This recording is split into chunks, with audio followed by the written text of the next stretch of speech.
오늘 함께 나누실 하나님 말씀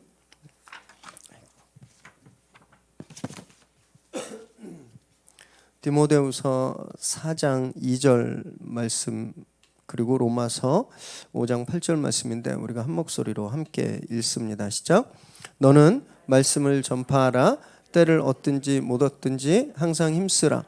범사의 오래 참음과 가르침으로 경책하며 경계하며 권하라. 로마서 말씀. 우리가 아직 죄인 되었을 때에 그리스도께서 우리를 위하여 죽으심으로 하나님께서 우리에 대한 자신의 사랑을 확증하셨느니라. 아멘. 오늘 우리에게 주시는 하나님의 말씀입니다. ESG 경영이라고 들어보셨죠? 요즘 뭐 한참 이렇게 많이들 나오고 있는데 코로나 시대를 거치면서 기업들에게 새롭게 요구되는 글로벌한 기준입니다. 뭐의 약자냐면 환경, environment, 그다음에 사회, social, 지배구조, governance 이 약자예요. 지금까지 기업들은요 이윤 추구를 해왔죠. 이윤 추구. 기업의 목적이 이윤 추구잖아요. 그래서 기술 혁신이 이윤 추구다라고 생각해 왔습니다. 그런데 코로나를 거치면서 이 생각이 달라진 겁니다. 인류의 안전과 보호, 이 자연과 이 세계의 보호, 이것의 필요성이 굉장히 급하게 막 제기된 거예요. 그래서 산업 발전을 위해서 혁신적인 기술보다 더 중요한 건 환경과 사회 문제를 해결하는 기술이 훨씬 더 중요하다. 이걸 깨닫게 된 거죠. 그래서 그걸 주목한 겁니다. 그래서 기업들이 환경과 사회, 사람을 중시하는 ESG 경영으로 지금 빠르게 변화하고 있습니다. 요즘 많이 들어보셨을 텐데 넷제로, 탄소 중립, 이게 큰 축이죠. 우리나라에서는 이 탄소 중립 넷제로가 비교적 최근에 이슈가 된 문제입니다. 그렇지만 세계적으로 보면 한 30년 전부터 이슈가 되고 있었어요. 1992년 기후 변화 협약이 채택된 이후에 주로 이제 유럽 국가, EU 국가를 중심되었는데 지구 온도가 지금 계속 상승하고 있기 때문에 이게 어느 정도를 넘어가면 다시 회복될 수가 없는. 그래서 이 평균 지구 온도를 2도 이상 상승시키지 않는, 그래서 2도에 맞추는 그런 기준이 채택되었습니다.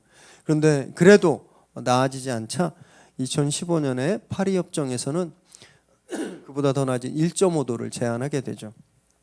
약 지금 세계 한 200여 국가가 이 협정을 이행 중에 있습니다. 우리나라도 보면 2050년까지 넷제로를 목표로 지금 뭐 각종 그런 정책들을 내놓고 있죠. 근데 사실 이건 보면 이거 당연한 거구나. 이걸 넘어서는 겁니다. 진작부터 한참 전부터 했어야 하는 정책이라고 저는 생각합니다. 지구와 인류가 살아야 하는 이 환경이 망가지면 기업이고 산업이고 그냥 없어지는 겁니다. 사람이 살 수 없는데 어떻게 기업이 이윤 활동을 할 수 있겠습니까?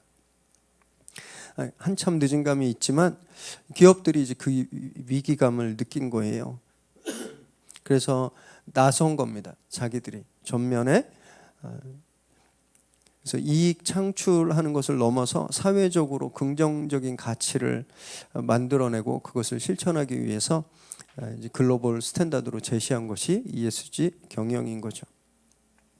좀 기업들이 하는 일이니까 우리는 잘 모르잖아요. 현실감이 안 와요. 우리 입장에서 피부로 느낄 수 있는 것 한 가지를 뽑아보자면 전기 자동차입니다. 전기 자동차.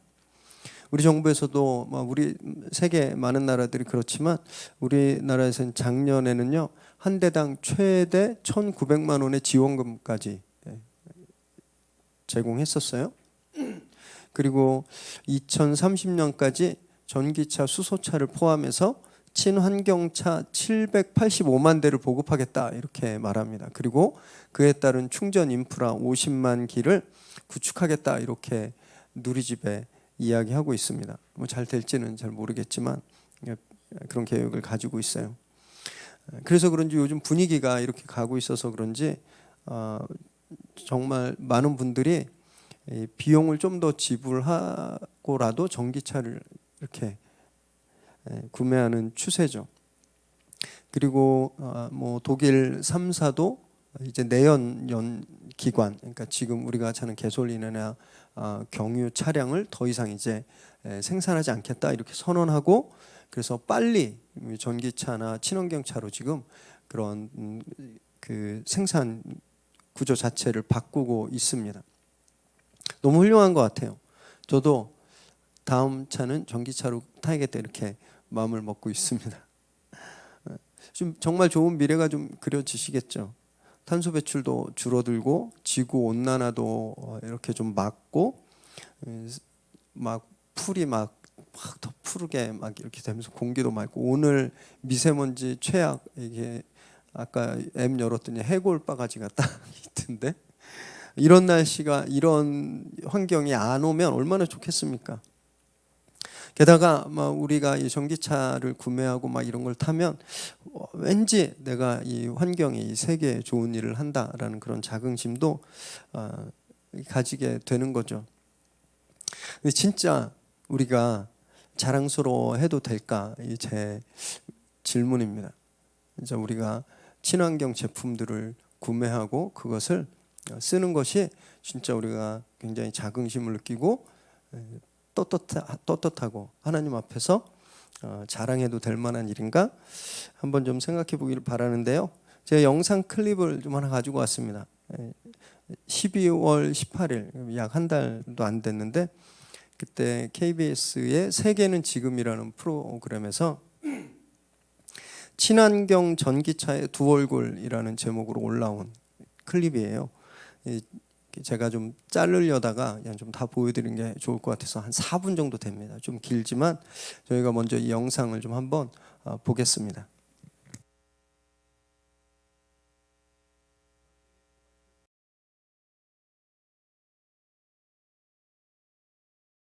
네, 좀 무거운 내용이죠.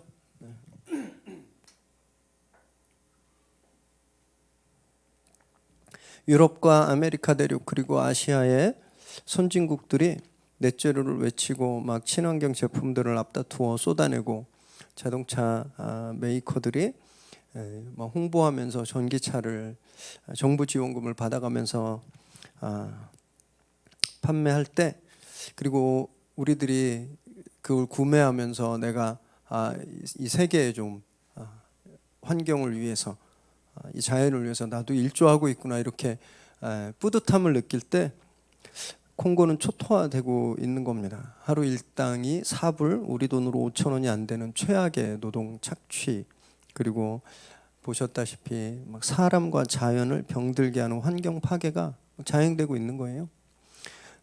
콩고가 그래서 완전히 더 이상 그 코발트를 생산해낼 수 없게 될까봐 이제 이것이 동유럽으로 옮겨갑니다. 그래서 동유럽 국가에서 이 코발트 광산, 라튬 광산을 반대하는 시위가 계속 일어나고 있습니다. 우리 잘 모르죠.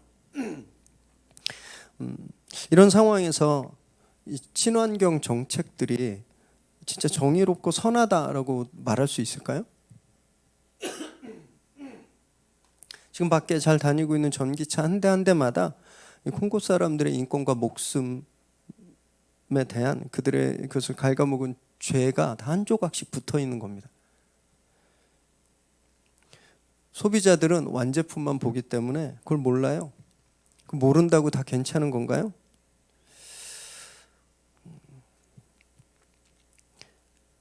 이 세상의 한계입니다. 이게 우리가 살고 있는 이 세상의 한계.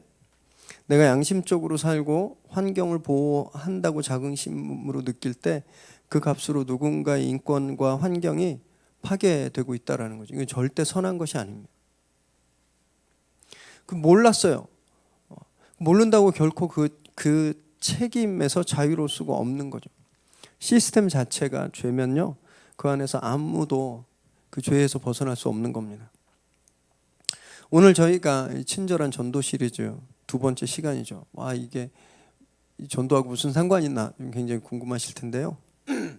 오늘 주제 본문인 디모데후서 말씀 한번 다시 읽으실까요? 시작.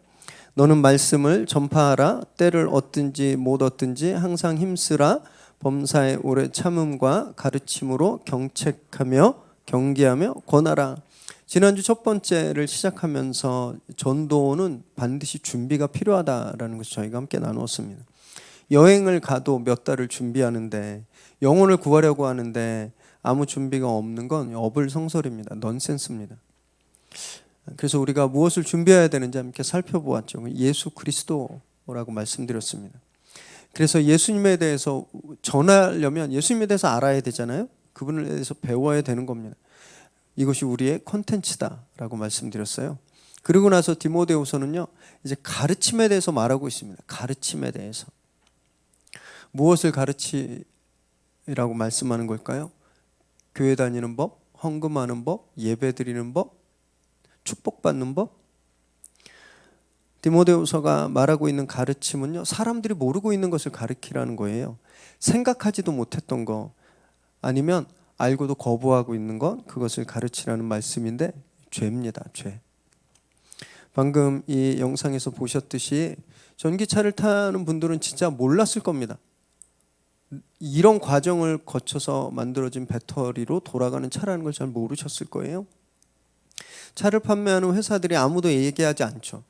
우리 제품엔 물을 오염시키고 장애아이들을 태어나게 하는 일당 4불 주고 콩고에서 채굴한 코발트가 들어간 배터리가 있습니다. 이런 친절하지만 잔인한 설명서를 제공하는 업체들은 아무도 없습니다. 그러니까 모르죠.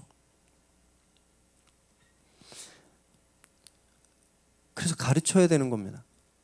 이 제품에 이런 죄된 과정이 있다라는 것을 가르쳐야 돼요.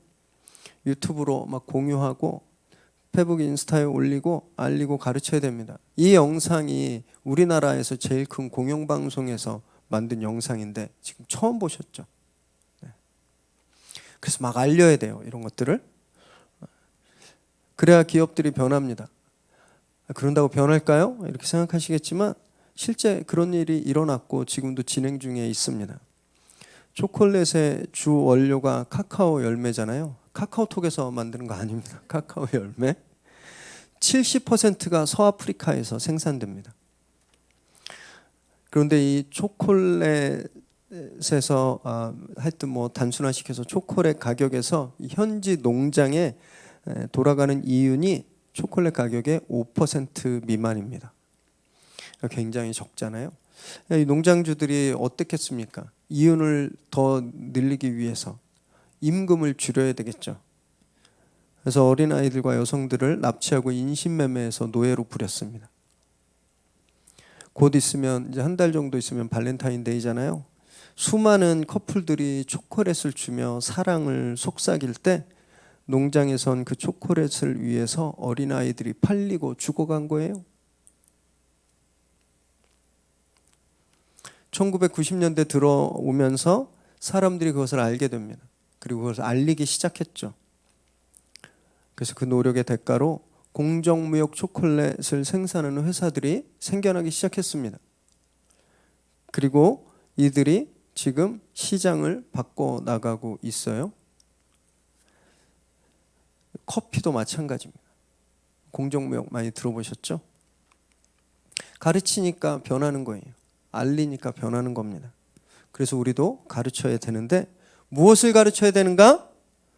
우리가 다 죄인이라는 겁니다. 우리가 다 죄인이라는 것. 로마서 3장 23절 읽습니다. 시작. 모든 사람이 죄를 범하였음에 하나님의 영광에 이르지 못하더니 라고 되어 있어요. 성경은 분명하게 선언하고 있는데 모든 사람이 죄인이다라고 말하고 있습니다. 모든 사람이 죄인이다. 이걸 가르쳐야 되는데 사람들이 모르는 거예요. 자기가 죄인인지 모릅니다. 마치 전기차를 타면서 거기에 죄가 있는 줄 모르는 것과 마찬가지예요. 전도할 때 가장 어려운 부분이 여기입니다. 죄인이라고 하면 왜 내가 죄인이야? 이렇게 묻죠. 평소 착하게 도덕적으로 윤리적으로 사는 분들은요 동의하지 않습니다. 나 죄인 아니라고. 내가 무슨 도둑질을 했어? 뭐 거짓말을 했어? 반면에 죄 많이 짓는 사람은 화내요. 사람은 기본적으로 자기가 죄인이라는 것을 거부합니다. 받아들이려고 하지 않아요. 그래서 우리 회개해야 돼. 우린 죄인이야 얘기하면 막 뭐 내가 왜? 내가 뭐 살인을 했어? 도둑질했어? 막 이렇게 반박하면 우리도 딱히 할 말이 없어요. 그렇지 않나요? 그래서 그냥 전도를 거기서 멈추게 되는 거예요. 내가 죄인인 건 알겠어요. 예수님을 만났기 때문에 내가 얼마나 죄인이라는 걸, 그분이 내 죄를 위해서 돌아가셨다는 건 나는 압니다. 나는 믿는 사람이기 때문에. 근데 믿지 않는 저 사람에게 그 사람이 죄인이라는 것을 어떻게 가르쳐야 할지 굉장히 어렵죠. 접근하는 방식을 다르게 해야 되는 거예요. 접근 방식이. 지금까지 우리는요, 죄에 대해서 별로 설득력 있게 가르치지 못했습니다. 뭘 말씀하셨어요? 아담 얘기하시고 선악과 얘기하셨죠. 아담이 이렇게 선악과 먹고 우리 원죄가 있었어, 뭐 이런 얘기만 하셨을 거예요. 아니면 뭐 네 안에 욕심이 있고 너 안에 나쁜 생각이 있고 이런 말씀만 하셨잖아요. 교회 안 다니고 성경도 안 믿는 분들에게 아담, 선악과 원죄 이런 개념은요, 마치 안드로메다에 사는 외계인 이야기하는 것과 똑같습니다. 안 와닿아요. 그게 자기 얘기가 아니라고 생각하기 때문에.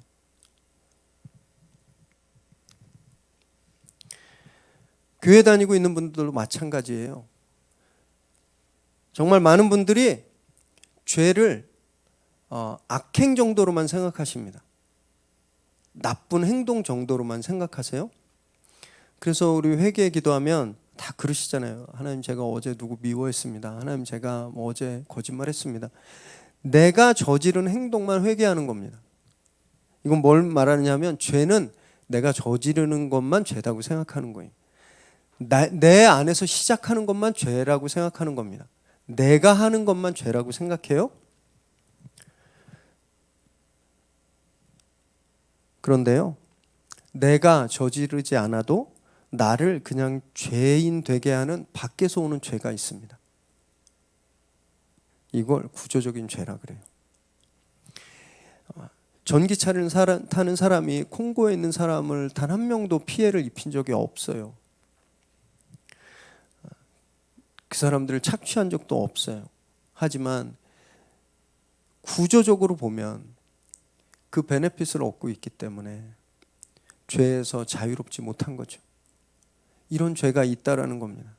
내가 아무리 선하게 살아도, 양심적으로 살아도 벗어날 수 없는, 그냥 내 존재 자체가 죄인이게 만드는 죄가 있다는 거예요. 이 죄의 사회성, 구조적인 죄라고 말하는 겁니다. 1960년 5월 11일에 아르헨티나 부에노스아이레스에서 모사드에게 체포된 아돌프 아이히만이라는 사람이 있습니다. 전범으로 납치당했어요. 그래서 이스라엘에서 재판을 받았는데, 이 사람이 2차 대전 당시에 독일군 장교로 유럽 각지에서 유대인들을 독일로 수송하는 기차, 그거 어레인지하는 행정 업무를 담당했던 사람입니다. 이스라엘에 잡혀가서 재판을 받는데 자기 무죄를 주장했어요. 나 한 명도 죽인 사람 없다.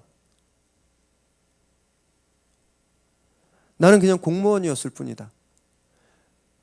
위에서 시키는 일을 했을 뿐인데 죽이려는 마음도 없었고, 그냥 나는 내 위치에서 내 일을 열심히 했을 뿐인데 왜 내가 재판을 받아야 되는가? 자기 무죄를 주장했습니다. 이때 검사가 뭐라 그랬냐면요, 명령이 잘못되고 불법적인 경우에는 그 명령을 마지못해 따랐다 하더라도 그것이 불법적인 행위로 성립된다, 이렇게 이야기를 하고 사형을 구형했어요. 그래서 교수형에 처하게 되죠. 이게 뭐냐면요, 시스템이 악하면 그 속에서 선하게 일하는 것 역시 악하다라는 거예요.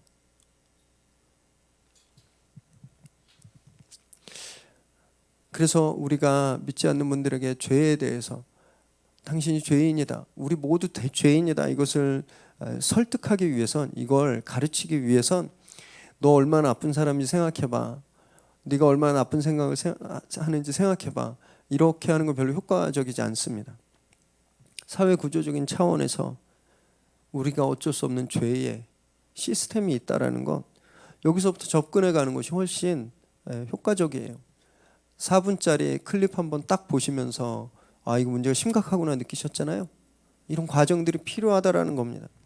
정말 무수히 많은 사례들을 찾아볼 수 있어요. 우리가 입고 있는 옷, 신은 신발, 먹고 있는 과일, 채소 다 마찬가지입니다. 생산에서 유통 과정 그 사이에 얼마나 많은 죄가 있는지 모릅니다. 그냥 이 세상에 존재하는 모든 것은요, 다 죄가 묻어 있는 거예요. 그 속에서 개인은 절대 선할 수 없습니다. 절대 죄에서 자유로울 수 없어요. 무인도에 혼자 가서 살면 되잖아요. 가능하죠. 무인도에 혼자 가서 자급자족하고 그냥 혼자 살다가 죽으면 그럴 수 있겠지만 무인도까지 어떻게 가는데요? 거기까지 가는 과정 속에 수많은 죄가 들어오는 겁니다. 죄에 대해서 우리가 죄인이라는 거에 대해서 설득할 때 귀납법적으로 좀 넓은 차원에서 우리가 이렇게 가르쳐 나간다면 최소한 반발하지는 않게 되는 거죠. 이렇게 또 생각해 볼 수 있죠. 어차피 우리가 죄에서 자유로울 수 없다면 그냥 포기하고 살아야 되겠네? 이렇게 자포자기 할 수도 있잖아요. 아니면 그래 세상이 그런데 어쩌라고 어쩔 TV 뭐 이렇게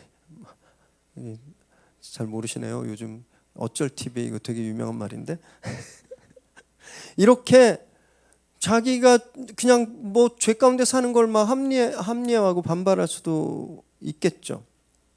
그때 진짜 가르쳐야 할 것을 가르칠 수 있는 겁니다. 그건 뭐냐 하면 우리가 어쩔 수 없는 그 죄의 문제 해결 가능한 방법이 있다라는 거죠. 로마서 5장 8절 우리가 함께 읽을까요? 시작. 우리가 아직 죄인 되었을 때에 그리스도께서 우리를 위하여 죽으심으로 하나님께서 우리에 대한 자기의 사랑을 확증하셨느니라.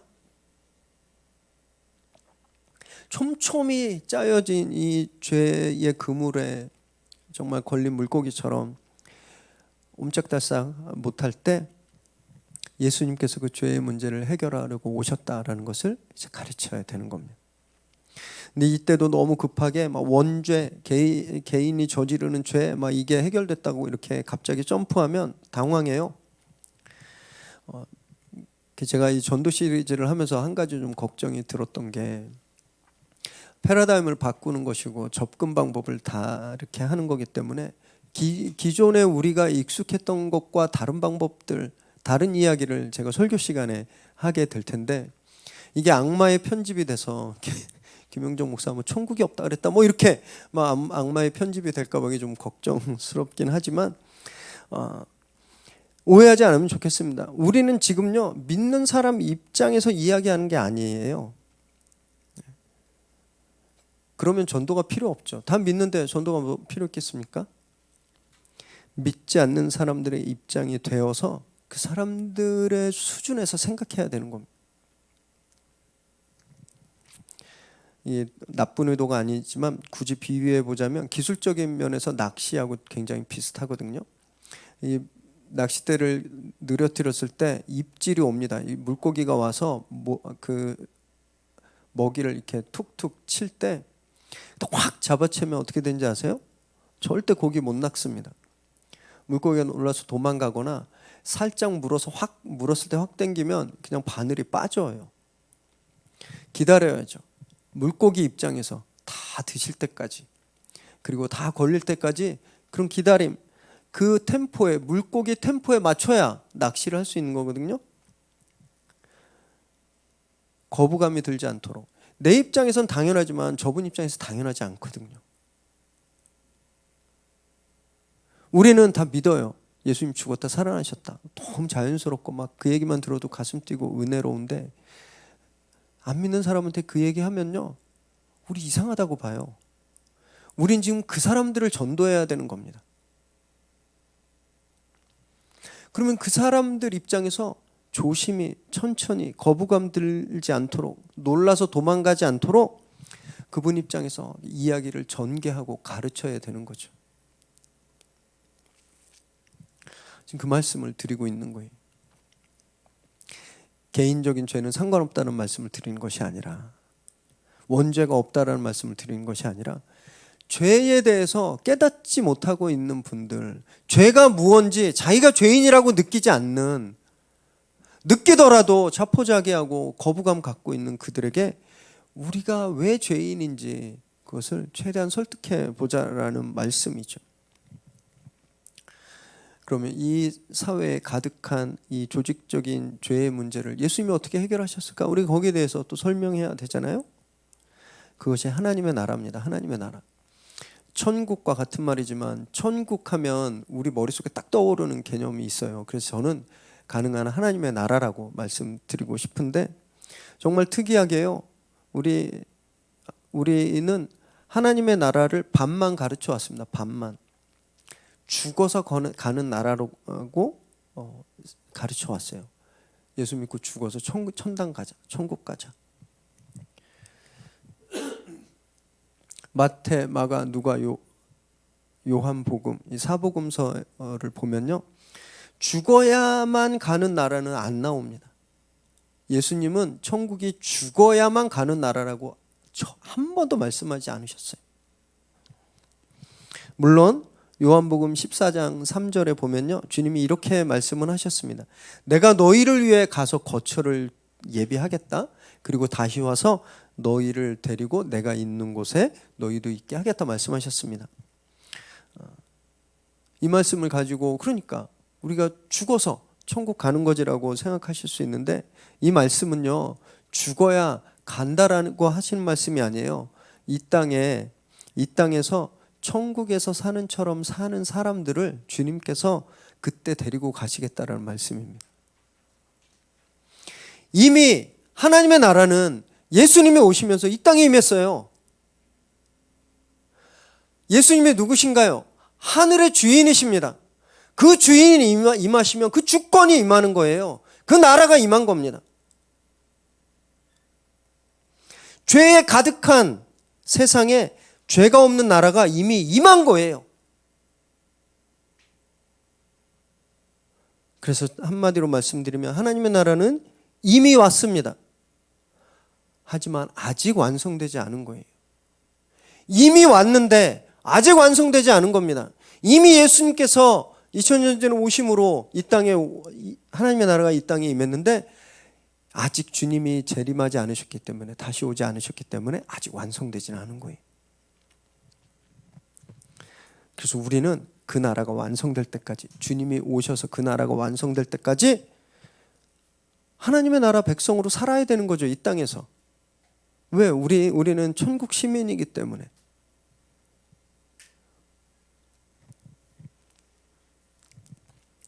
그런데 이걸 모른 척한 거예요. 이 땅에서 천국 시민처럼 사는 게 너무너무 힘들거든요.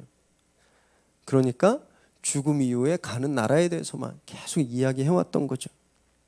그래서 전도할 때 예수 믿고 천당 가자, 예수 믿고 지옥 가지 말자, 이 얘기만 한 거예요.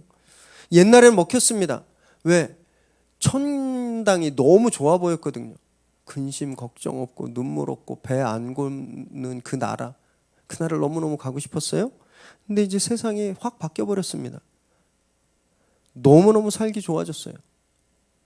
편하고 재밌고. 옛날엔 할 게 없어서 교회에 왔는데 지금은 할 게 너무 많아서 교회에 안 오는 시대가 돼버렸잖아요. 그러니까 천국에 대한 약효가 떨어진 거예요. 여기도 행복한데 굳이 뭐 그 나라에 죽어서 갈 필요가 있을까? 많이들 빠져나가는 겁니다. 그래서 우리가 진짜 가르쳐야 될 것은요, 아무리 선하게 살아도 죄에서 자유로울 수 없는 이 세상에서 벗어날 방법이 있다라는 것. 죄에서 자유로울 수 있는 나라가 이미 우리에게 있다라는 것을 가르쳐야 되는 겁니다. 이게 정말 쉽지 않아요?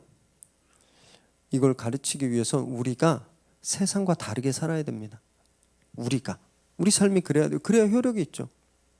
약을 파는데, 위장약이라고 파는데 맨날 내가 위장병 걸려 있어 봐요. 그냥 아무도 안 사죠. 죄가 없는 나라가 있다라고 가르치는데 내가 죄 지으면서 살면 아무도 안 믿는 겁니다. 그래서 진짜 중요한 건 그 나라가 어떤 나라인지, 어떤 사람들이 살고 있는지 저와 여러분이 보여줘야 되는 거예요. 가르침은 말이 아니라 삶으로 보여줄 때 진짜 변화가 일어나는 거거든요. 어떻게 살아야 되는가? 그 행동 지침이 마태복음 5장에서 7장까지 산상수훈에 빼곡히 나옵니다. 많은 분들이 뭐 팔복, 복 받는 것, 뭐 축복을 생각하는데 사실 축복이 아니라 예수 믿는 사람들, 천국 백성들이 어떻게 살아야 되는지 그 행동 강령이고 윤리 규칙들이에요.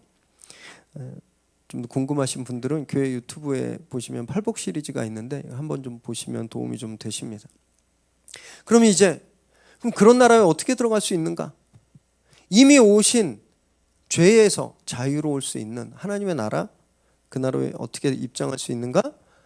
다음 주에 저희가 나누도록 하겠습니다. 오늘 저희가 가르쳐야 될 내용, 이 죄의 정확히 절반만 다루었어요. 나머지 절반인 그러면 이 죄의 시스템 속에서 개인의 죄, 이 고난은 어디서 오는지, 죽음은 어디서 오는지 이 문제를 저희가 다음 주에 다루고 함께 하나님의 나라에 입장할 수 있는 방법에 대해서도 함께 살펴볼 겁니다. 이 세상에서 사람은요 절대 죄 없이 살 수가 없어요.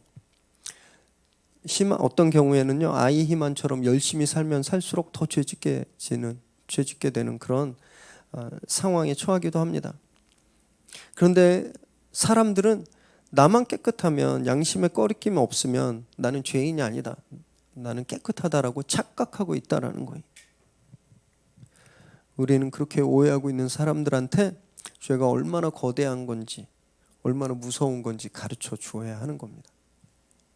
그렇다고 지옥가 이렇게 얘기하라는 말씀이 아니에요. 안 믿으면 지옥가 이렇게 전도하면요 전도도 안 될 뿐더러 인간관계도 깨집니다. 우리가 왜 전도하는가요? 아까도 말씀드렸지만 그 영혼, 안 믿는 영혼을 살리기 위해서입니다. 우리 믿지 않는 사람들한테 나는 천국 간다 이렇게 자랑하려고 전도하는 게 절대 아니에요. 이런 거죠. 아기가 맨날 누워있다가 이제 막 걸음마를 막 시작하려고 할 때, 그때 엄마가 어떻게 하나요? 손을 잡고 일으켜 세우고 막 주저앉으면 이렇게 자꾸 이렇게 세우잖아요. 그리고 한 걸음 한 걸음 잡고 인도해 주듯이 자기가 죄인인지도 모르고 죄가 얼마나 무서운지도 모르고 지금 우리가 살고 있는 이 세상이 온통 죄의 시스템인 줄 모르는 사람의 손을 그렇게 인도해야 되는 겁니다. 손을 잡고 한 걸음 한 걸음 주저앉으면 다시 이렇게 세우고, 이런 접근 방식이 전도에는 반드시 필요한 거죠. 이걸 무시하면 절대 전도되지 않습니다. 오늘 설교가 준비하면서 이거 좀 되게 강의 같겠다 이런 걱정을 했는데 좀 전도에 대한 패러다임이 우리가 좀 바뀌게 되길 정말 바랍니다. 그리고 실제적으로 그냥 원론적인 이야기, 여태까지 우리가 잘 아는 이야기, 나는 아는데 상대방은 이해할 수 없는 이야기만 되풀이하는 전도가 아니라 그걸 좀 다 내려놓고 진짜 저 사람 입장에서 이해가 안 되는 것은 무엇일까, 어떻게 이것에 대한 답을 줄까라는 것을 좀 고민하는 시간이 되기를 바라요. 접근 방식을 바꾸고 또 입장을 바꿔서 생각하는 그런 연습을 하면 너무너무 좋겠습니다. 내가 믿고 있는 거 나한테는 당연하지만 믿지 않는 사람한테는 절대 당연하지 않습니다. 그 차이를 알아야 접근 방식이 달라지는 거죠. 올해 정말 우리가 이런 노력들을 해서 우리가 기도하고 전도하기로 한 그분들을 주님께 다 인도하게 되는 저와 여러분 되시기를 주님의 이름으로 축원합니다.